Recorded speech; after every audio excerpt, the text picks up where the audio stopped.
Hello guys, welcome ulit sa aking vlog. Sa ngayon po ay nandito po ako sa aking farm, pangalawang taniman ng kalamansi. At sa likod ko po ay makikita nyo po yung hybrid na niyog.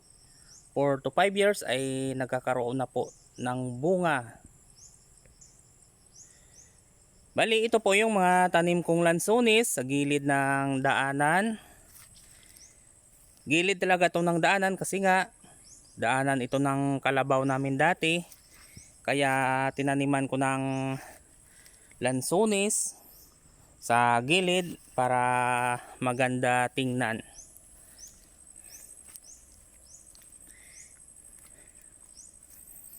At ito po yung iba kong tanim na hybrid na niyog.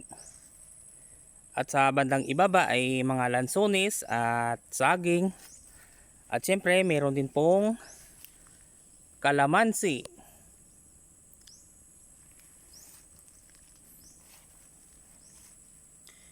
At meron din po akong tanim na suha.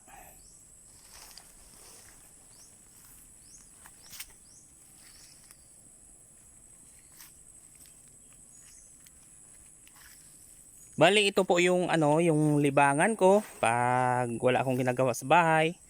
Pumupunta ako sa farm ko para tingnan yung mga pananim. Kung makikita nyo po sa gilid ng daanan ay halos puro lansones po yung aking itinanim. At maganda talaga tingnan kasi nga sa gilid ng daanan ay mayroon pong mga tanim na lansones. At mayroon din pong tumubo na native na sitaw.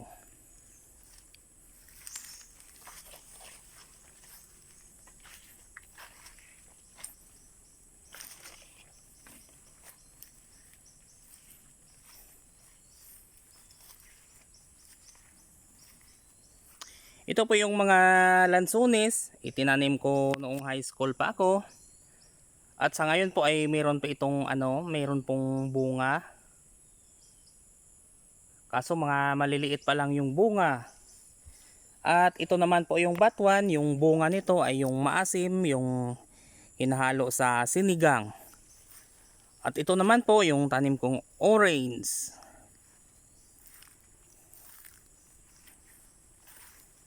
At dito sa bandang kabila ay may tanim rin ako na mga saging. At siyempre mayroong durian.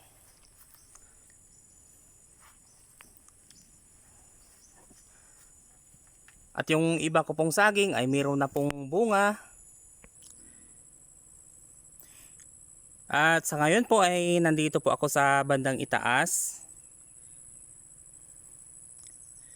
para makita po ninyo yung view ng mga pananim sa bandang ibaba.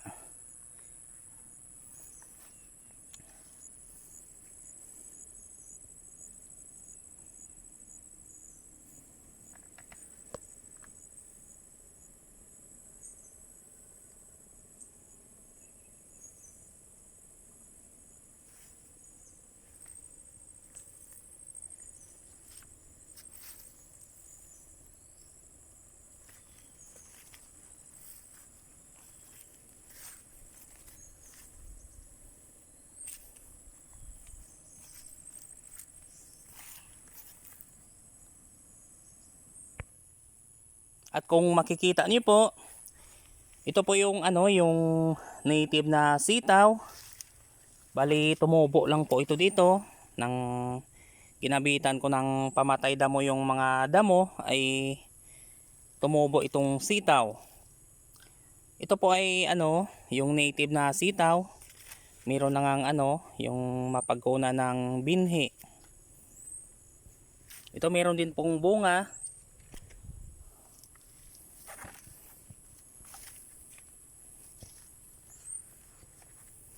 Hindi po kasi nalagyan ng balag kaya gumagapang sa sa lupa.